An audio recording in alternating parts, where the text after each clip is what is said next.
안녕하십니까. 성공학 제1주차 2회차 특강을 시작하도록 하겠습니다. 주제는 자기 자신만의 대체불가 브랜드를 만들자입니다. 본 특강을 마친 후에 소감문을 작성하는 시간을 가지도록 하겠습니다. 특히 1주차 2회차는 원래는 줌 플립러닝을 소개하는 시간이지만은 성공학의 특성상 본 특강으로 대체하고자 합니다. 이렇게 생각해. 앞으로 1년을 너희가 어떻게 보내느냐가 너의 인생에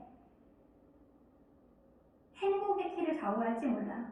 왜 내가 이런 얘기를 하냐고? 대학이 전부는 아니야. 대학을 간다고 해서 행복이 보장되는 건 절대 아니야. 나는 절대로 학벌 지상주의와 성적 지상주의를 조장하기 위해서 이런 얘기를 하는 게 아니야. 근데 앞으로 너희가 보낼 1년이 너희 행복의 키를 좌우한다는 얘기는 바로 다음과 같은 이유야. 1년 동안 내가 진짜 열심히 하고 나의 가능성을 시험해보고 내가 무엇을 향해 도전해보고 열정을 보였던 그 기록이 정말 좋은 결과로 나타나잖아? 그럼 진짜 1년 동안 자기가 너무 좋아하실 거야. 나 멋진 사람이네. 내가 하면 되는 사람이었구나. 나도 할 수 있구나. 라고 하면서 자기의 자존감이 높아지면서 앞으로 뭘 해도 난 할 수 있는 사람. 그때도 했는데 왜 내가 못하겠어. 라는 식의 자신감으로 나타나. 자기를 믿을 수 있고 자기를 사랑할 수 있는 그런 기반이 만들어지는데, 반대로 1년 내내 난 독하지 못하니까, 나는 체력이 약해, 나는 집안이 그만큼 받쳐주지 못하니까 난 안 될 거야 아마 라고 자기한테 실망만 하다가 1년을 보내서 정말 최악의 결과가 나오잖아. 그때 느끼는 좌절과 자기 혐오가, 그게 평생을 꼬리표처럼 쫓아다녀. 난 그때도 안 됐는데 이거라고 할 수 있을까? 나는 그래서 다시 한번 너희한테 좀 센 얘기를 할게. 앞으로 1년 동안 너희가 보내는 이 시간들은 내가 나를 사랑할 수 있는 사람인지 나에게 실망만 안겨줄 사람인지를 나누는 기간이라고 나는 생각해. 결과는 너희가 어느 대학을 가서 어느 과를 가고 하는 결과는 오히려 더 부차적이야. 과정에서 내가 나를 사랑할 수 있을 만큼의 공부를 해야 돼. 근데 얘들아, 사람이 자기 자신이 좋아지려면 적당히 독해야 된단다. 게으르고 나태한 자신을 사랑하는 사람은 없어. 일요일날 오후 2시까지 자고 일어나서 라면 먹을까? 라고 하면서 너무 행복해, 짜릿해 이렇게 생각하는 사람 없어. 일요일날 할 거 있는데 막 2시까지 잠 퍼 자다가 눈 딱 뜨면 어떤 느낌이 드냐면 난 쓰레기인가? 난 안 되는 사람인가? 하면서 자기가 싫어져. 사람은 언제 자기 자신을 좋아하냐면 해야 될 게 있을 때 성취하는 자신을 좋아하고, 계획이 있을 때 그걸 달성하는 자신을 좋아하고, 목표가 있을 때 도달하는 자기 자신을 사랑하는 거라고. 나 이거 해야지? 라고 했을 때, 맘먹었을 때 그걸 이뤄내는 자기가 좋은 거지. 핑계만면서 이번도 패스.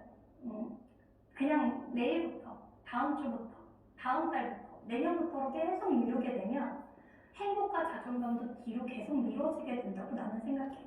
학생들이 나한테 그래. 선생님, 제가 선생님 유튜브로 인강도 봤었고요. 요즘 유튜브 개설하셔서 먹방도 봤는데요.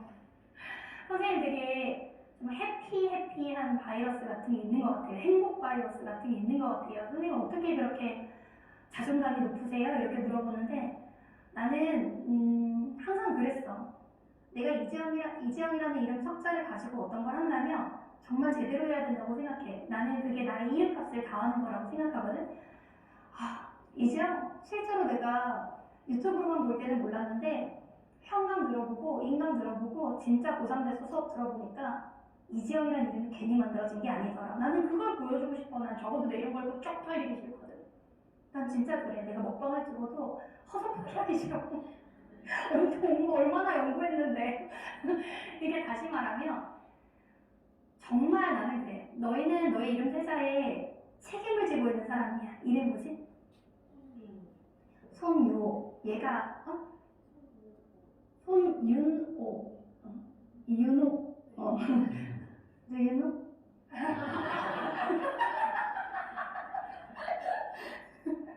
근데 안 그래. 내가 얘한테 이름을 물어볼 때, 그리고 학교 선생님들이 야 너네 반 윤호 어때? 라고 얘기할 때, 그리고 외부 학교랑 교환 프로그램을 하면서 야 그 학교의 윤호랑 일해보니까 어땠어? 라고 할 때, 그게 너희가 나중에 사회 나가도 야 그 회사에 그 사람 어떤데?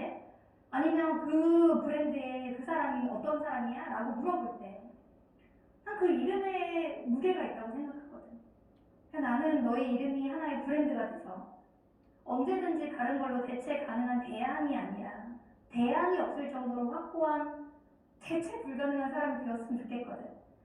일단 너희가 변호사가 돼, 아니면 너희가 어떤 공무원이 돼, 아니면 공기업에 입사해, 아니면 뭐 어떤 국제 기구에서 일해. 그럴 때 야, 걔 말고도 괜찮아, 너한테 꼭 걔여야 돼 라는 평가를 받으며 살지는 말자는 거지. 야, 걔 따라오래 없지, 걔 진짜 브랜드지 라고 얘기하는데 나는 목표야. 그러려면 독해야 돼. 근데 그 독하다는 게 정말 막 자기 살을 깎아먹으면서 자기 체력을 깎아먹으면서 정말 눈이 퀭해질 때까지 잠도 못 자면서 하는 독함은 난 아니라고 생각해. 자기 관리도 독함이야. 잘 재워주고 잘 먹여주고 그럼에도 불구하고 정신이 멀쩡하고 이런 것이 프로페셔널이야. 내가 예전에는 그런 걸 잘 못 가르쳤어. 얘들아, 잠을 줄여가면서라도 커피를 씹어 먹어가면서라도 독하게 공부해라고 얘기했는데 그거 별로 프로답지 못한 것 같아. 잘 먹고 잘 재워주고 정신 맑을 때 집중해서 공부하고 딴짓하지 말고. 내가 올해는 1년간 학습 유튜브 말고 유튜브를 끊어야겠다. 그럼 끊어보고 내 거 보고 구독, 좋아요? 아니면 내가 올해는 정말 게임을 끊어야겠다. 내가 정말 올해는 탈덕을 해야겠다. 자기만의 룰을 만들고 그 룰을 지켜나가는 것이 되게 중요해. 세상이 만들어준 룰 말고 나만의 룰. 1년이 되지 않을까 싶어.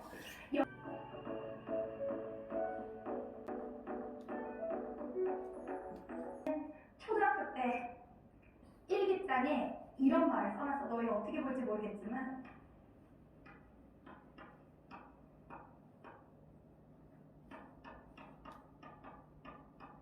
나의 초등학교 때의 물가를 생각해보면 너희가 아마 여러 생각이 들 거야. 80년대야. 링크, 이거 무슨 뜻이냐면 나라는 사람의 주식 회사, 나라는 사람의 주식 가치야. 그러니까 나라는 사람이 가지고 있는 미래 가치를 나는 이렇게 표현했던 거야. 그리고 그게 1조 원이다 이렇게 써놨었어. 초등학교 1학년이 정말 귀엽지? 그때 나는 무슨 생각을 했냐면 초등학교 1학년에 일기장, 내가 그 일기장을 버리지 않고 있으니까 언젠가는 유튜브에 그 다이어리 공개를 할게.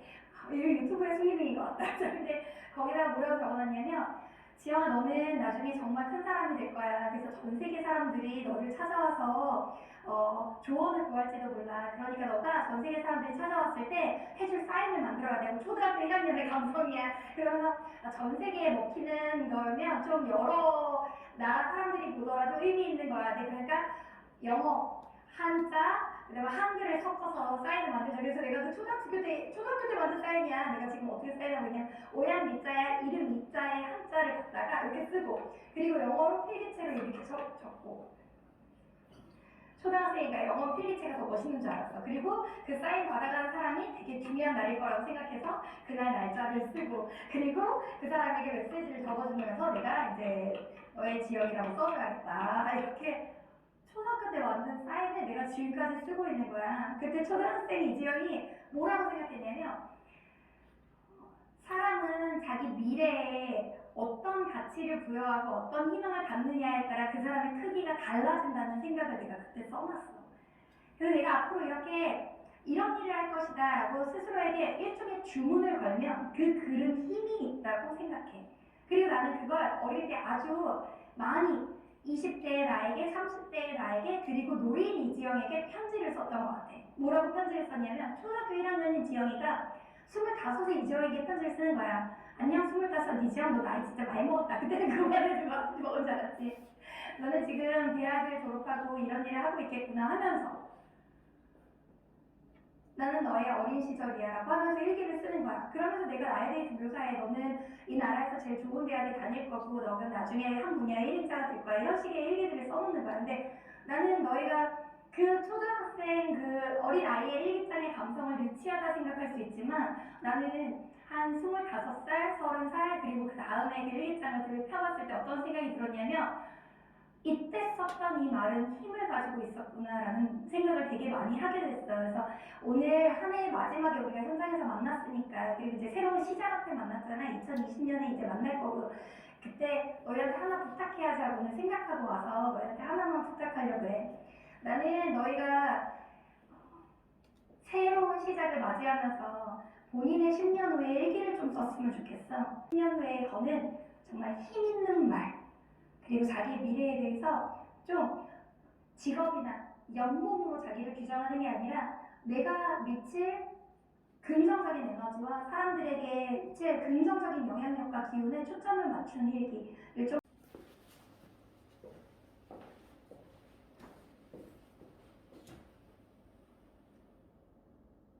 한 번 주어진 인생 정말 살고 싶은 대로 살아야 되지 않나? 이게 내가 너희한테 늘 얘기한 거지.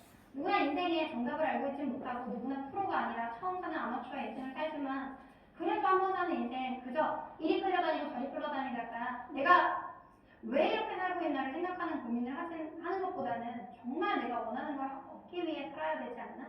내가 가끔 재수하러 온 학생들한테 너무 힘들어요 쌤, 저 작년에 뭐가 안 됐어요 할 때 야 100년, 120년, 140년까지 산다는데 1년 투자해서 내가 진짜 원하는 인생 살 수 있으면 투자하는 게 맞지 않아? 라고 얘기했던 이유가 그것 때문이야. 너네 정말 머릿속에 어떤 삶을 살고 싶다, 난 이렇게 살고 싶다라는 어떤 꿈을 그리고 한 번 주어진 인생, 그걸 이루려고 노력하면서 사는 게 좋아. 나는 어릴 때부터 철들어라 이 말이 싫더라. 그러니까 만약에 머리를 양가대로 묶고 오고 막 녹색계열 옷을 입고 오고 막 그런 애들이 야 왜 그렇게 입고 다녀라고 내 친구들이 얘기해. 그때 야 한 번 사는 인생 입고 싶은 옷 입어야지. 한 번 사는 인생 내가 진짜 하고 싶은 거 하고 살아야지. 한 번 사는 인생 적어도 안 하고 후회하진 않을 거야. 해서 아 이랬구나 다른 남들 말 들을걸. 그거는 후회가 적다니까. 주체적인 삶은 이런 거야. 내가 원하는 걸 선택했을 때 만난 실패는 내가 감수할 수 있는 실패다. 남들이 이미 경고했던 실패거든. 내가 원하는 삶을 살지 못했을 때의 실패는 내가 원하는 길도 못 갔고 그건 감당 불가능한 실패가 돼. 왜?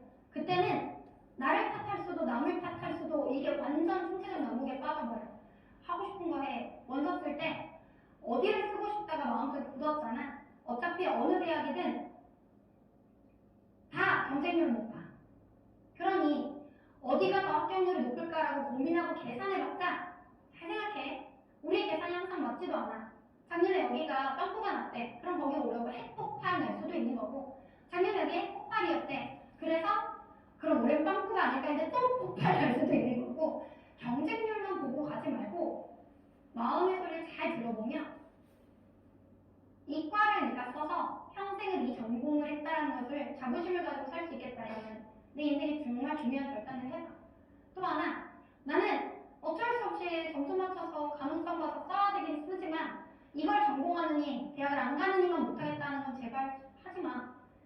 자기가 원치 않는데 정당화할 수 없는데 이유를 모르는데 결정하지 말라고. 내가 하고 싶은 거 해. 그래서 실패 만날 수 있어. 하지만 하고 싶지 않은 거 해도 실패도 만나고 하고 싶은 거 해도 실패 만나. 두 확률이 그렇게 크게 차이 나지 않아. 선생님 저는 진짜 공무원 되기 싫은데요. 저는 진짜 예술가 되고 싶은데 엄마가 예술가 가면 망한다고 공무원 되래요. 근데 공무원이 합격 확률이 높아 낮아? 낮아. 근데 여기서도 실패를 만날 수 있고 여기서도 실패를 만날 수 있고 둘 다 한 분야에서 성공해 어차피 힘들어. 그런 상황에서는 적어도 원하는 걸 하는 삶이 후회 없는 삶. 그냥 그런 얘기를 하고 싶었어. 그러니까 누가 나한테 너 결혼 안 해? 이렇게 물어보면 글쎄 어른에서 얻을 행복과 결혼 안 하고 지금 이 삶을 살면서 얻을 행복 중에 난 아직 결혼 안 하고 지금 내 일을 하면서 얻는 행복이 더 커. 그렇다면 나는 이게 주체적 결단인 거지. 물론 사람도 없고 외계에서 찾아보려고. 항상 내 일기장에 누가 가르쳐준 것도 아니고 누가 이 문구를 써준 것도 아닌데 이런 표현을 써놨었어. 세상에 의미 없는 시련은 없다.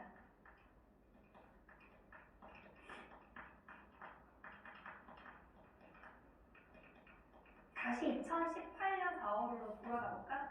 나는 그때 되게 왜 나한테 이런 시련이 왔지? 왜 남이 안 겪는 걸 나는 겪지라고 생각했는데 생각해보니 그걸 겪지 않았다면 나의 강의 내용은 여전히 잘못했을 거고 내가 삶을 사는 목적도 지금이랑은 달랐을 것 같아.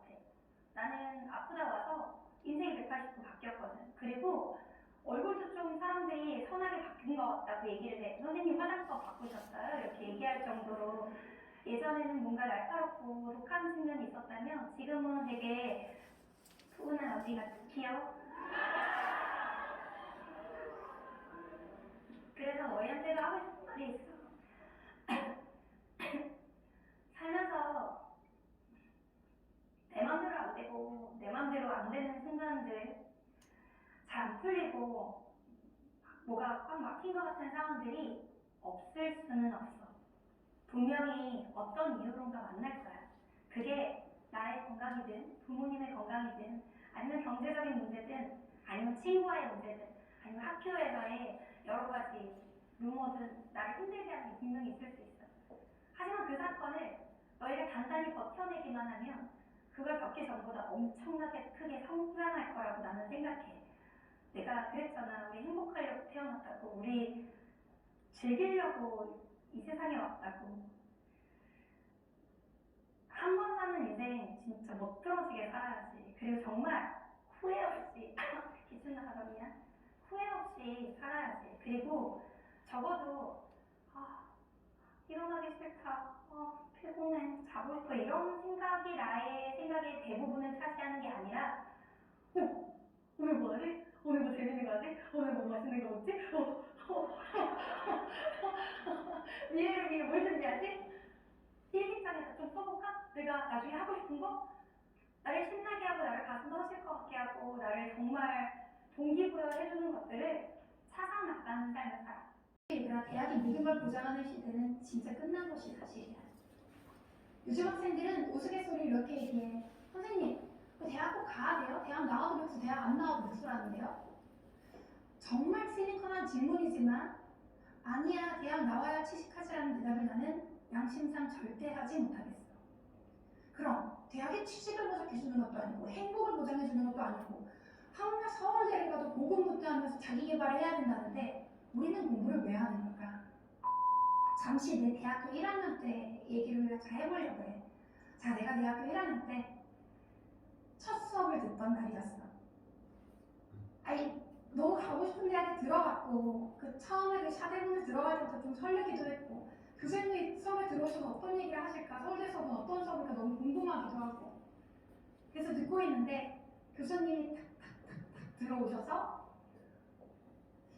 상당히 뭐라 그러지? 냉정한 표정으로 우리한테 하나도 축하하는 것 같지 않은 표정으로 합격을 축하한다고 말하더라고요. 축하를 받은 건가? 막 이렇게 생각하는데 그 교수님이 이런 얘기를 하셨어. 자네들은 지금 대학에 합격해서 부푼 마음에 세상을 다 가진 것 같고 정말 기분이 날아갈 것 같겠지만 어느 순간 알게 될 글쎄. 자네들이 가진 학력은 자신들의 삶에 어떠한 성공도 보장하지 못하고 자네들은 이 자본주의 사회의 하나의 상품이어서 상품 가치를 개발하지 않으면 그 상품의 가치를 높이지 않으면 공장에 찌그러진 재고처럼 이 사회로부터 곧 도태될 걸세. 합격에 취해서 지금부터 자기개발 게을리해서 공장에 찌그러진 재고 부품으로 전락하지 않는 삶을 살기 위해 발버둥쳐야 할 것세. 이런 얘기를 하는 거야. 그래서 내가 첫 수업에 그것도 대학 합격해서 막 너무 기분 좋은 사람들한테 그런 시니컬한 얘기를 하니까 나는 그 교수의 인성에 문제가 있는 것 같고 뭔가 우리를 기계 부품으로 전락시키는 것 같고 마치 찰리 채플린의 무성 영화에 나오는 그 모던 타임즈 안에 왜 기계 수리공 찰리 채플린이 톱니바퀴에 껴서 막 이러고 있는 그런 장면도 떠오르고 저 교수는 뭔가 인성에 문제가 있다 이렇게 생각을 했어. 근데 참 그때 그렇게 거부감이 들었던 그 교수의 말이 사실은 내가 사회에 나와보니 그리고 내 선배들, 동기들, 후배들 또는 고등학교 때 친구들의 삶을 보다 보니 어찌 보면 그 말보다 현실이 더 가혹한 경쟁이 있고 현실이 더 인간을 연봉 가치와 상품 가치로 매기고 언제든지 대체 가능한 부품처럼 마음에 안 들면 잘라버리고 해고해버리고 대체해버리는 세상이라는 느낌도 사실은 가진 것이 사실이야. 어찌 보면 그 교수가 우리한테 예방주사를 놔주려고 했나? 본인의 인성에 대한 평가를 포기해가면서까지 현실이 이렇다는 걸 알려주고 싶었던 건가? 라는 생각도 들었어. 너희는 분명히 좋은 대학을 가기 위해 노력을 할 거고 좋은 대학은 너희에게 엄청난 성취감을 주겠지만 알다시피 얘들아, 대학이 모든 걸 보장하는 시대는 진짜 끝난 것이 사실이야. 요즘 학생들은 우스갯소리를 이렇게 얘기해. 선생님, 대학 꼭 가야 돼요? 대학 나와도 백수, 대학 안 나와도 백수라는데요? 정말 시니컬한 질문이지만 아니야, 대학 나와야 취직하지라는 대답을 나는 양심상 절대 하지 못하겠어. 그럼 대학에 취직을 보장해주는 것도 아니고 행복을 보장해주는 것도 아니고 하물며 서울대를 가도 고군분투하면서 자기 개발을 해야 된다는데 우리는 공부를 왜 하는 걸까? 난 분명히 사회문화 OT를 하면서 뭐라 그랬냐면 나 하루에 3시간 자가면서 커피 씹어 먹어가면서 공부했다 그랬어. 오죽하면 고3 때 나는 공부할 때 잠을 깨려고 항상 선생님 교탁 옆자리에 내가 앉았었거든? 맨 앞에 앉아있다 보니 내 뒤 사람들이 내 뒤통수를 보잖아. 근데 너무 졸리니까 잠이 깨려고 허벅지를 포크로 찌르다가 못해서 머리 정수리 있잖아. 막 이렇게 치면서 수업을 들었어. 아직도 그래서 머리를 치고 있으면 고등학교 때 생각이 나. 그 정도로 나는 고군분투하면서 공부를 했거든. 그런데 내가 너희한테 하는 질문이야. 우리 공부 왜 하냐는 거지. 너 질문 있어. 너네 대학 가려고 공부하는 거 맞아? 그래. 근데 대학 왜 가니? 대학 가서 취직되는 건 아니라면 내가 방금 깼잖아 그 얘기는. 대학 왜 가니? 꿈을 이루기 위해 너의 꿈이 뭔데? 아직 찾지 못한 게 정상이지. 우리의 삶의 경험은 요만큼인데 요만큼 경험을 가지고 꿈을 찾으면 앞으로 경험할 이만큼의 세계를 무시하는 게 되잖아. 무슨 말인지 알겠지? 우리는 그 직업 분야에 탑을 찍은 종사자들이 어떤 생각을 가지고 있는지 아직 들어보지도 못했잖아. 간접 경험도 못했잖아. 그럼 꿈을 이루기 위해 대학 간다는 건 정말 추상적인 얘기라고. 그냥 남들이 그래야 한다고 하니까 대답한 거야. 왜 공부하는지도 모르는데 어떻게 공부를 하냐고. 나는 그래서 너희한테 대답을 물어봤던 거야. 공부 왜 하냐고. 그래서 부모님이 하라 그러니까 19살 때는 대학을 가는 게 그냥 사회적인 분위기 트렌드니까 학교 선생님이 공부 안 하면 갈궈서 그냥 남들 다 가니까 잘 모르겠고 나도 대학 가기 싫은데 공부가 너무 하기 싫은데 그냥 가야 할 것만 같아서 우리는 우리 삶의 방관자가 아니잖아. 우리 인생을 나락에 빠뜨리는 것도 나요. 나락에 던져내서 성공으로 이끌어가는 것도 내 자신인데 내가 왜 공부하는지 답을 모르면 그 공부는 왜 하냐는 거지. 나는 그냥 그렇게 생각해. 공부는 남이 하라고 해서 하는 게 아니라 그저 대학이라는 목표가 인생의 목표여서 하는 것도 아니고 아직 우리가 답을 찾지 못한 막연한 꿈을 위해서 하는 것도 사실 아니야. 인류는 70만 년 전부터 구석기 시대, 아니 누구는 300만 년 전부터 인류가 존재했다 하는데 300만 년 중 299만 년이 넘는 시간 동안 졸리면 자고 배고프면 그때 먹고 내일을 걱정하지 않으면서 살아왔어. 인류는 그렇게 아주 오랫동안 게을러 빠진 거에 적응된 삶을 살다가 겨우 인류가 존재할 0.01%의 시간 동안만 이렇게 바쁘게 살고 있는 거야. 어찌 보면 우리 본성에 반하는 행동을 하고 있는 거지. 그런 얘기 들어본 적 있지? 어떤 사회학 교황서에도 많이 소개되기도 하는 얘기야. 그럼 왜 공부를 하냐는 거지. 난 이렇게 생각해. 누가 하라고 해서가 아니라 남들이 하니까가 아니라 공부하는 이유는 딱 하나지. 내가 나를 사랑하니까 나에게 좋은 걸 베풀어주고 싶어서 적어도 학력 때문에 앞으로 나의 평생의 인생이 너 어느 대학 나왔어?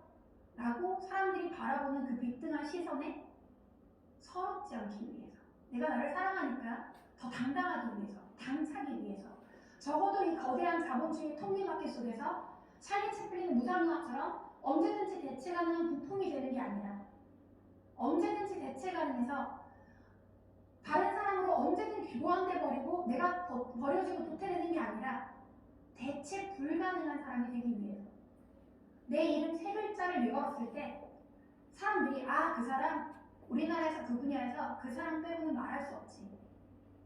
없어서는 안 되는 사람이지. 정말 소중한 존재지.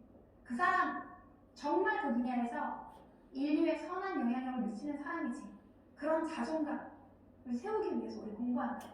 근데 우리는 그런 답을 찾기 전에는 지금까지 어떻게 왔는 줄 알아? 좋은데 명문대학에 가서 전문직이 돼서 뭐 변호사가 되거나 우리 문과에서는 진짜 만점 받아서 교차 지원을 해서 한의사나 의사가 되는 경우는 매우 적기는 하겠지만 어쨌든 각 분야의 전문직이 돼서 뭐 회계사가 되고 변호사가 되고 의사가 되면 그게 성공이라고 생각하면서 너희는 살아왔는지 몰라도 내가 무서운 얘기를 해줄까? 얘들아, 의사 되기 쉬워 어려워? 어려워. 변호사 되기 쉬워 어려워? 어려워. 국제회계사 되게 어려워. 근데 그 사람들 있잖아. 환자가 이 의사 실력 없는 것 같은데? 라고 다른 의사로 대체해버리면 끝이야. 이 변호사? 이 로펌 이 변호사 나한테 별로 도움이 안 되는 것 같은데? 해고, 다른 변호사 고용.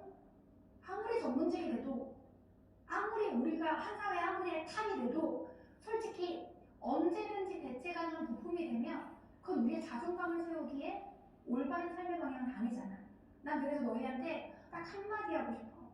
우리 대체 불가능한 인재가 되자고. 내가 하나의 브랜드가 되어서 너의 이름 세 글자가 10년 후, 20년 후 사회에서 한국사회 아니면 전 세계에서 너의 이름 세 글자를 적었을 때 그 사람은 그 분야 원탑이다. 그 사람은 하나의 브랜드다. 그 사람 자체가 하나의 혁신이다. 이노베이션이다. 할 수 있는 사람이 되자는 거지. 그래서 나는 저게 마지막 줄이어가지고 여기다 적을 거야. 너희 제목란 있지? 그 제목란에다가 이 말 하나 적어봐. 브랜드 유.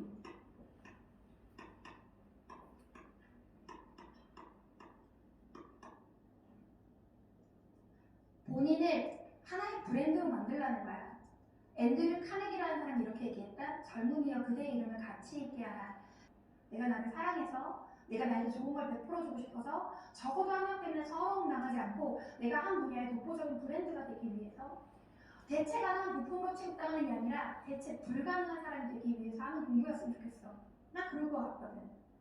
적어도 한 분야의 원탑이 되려면 최고의 노력을 기울여야 최고가 되지 않나가 내 생각이야.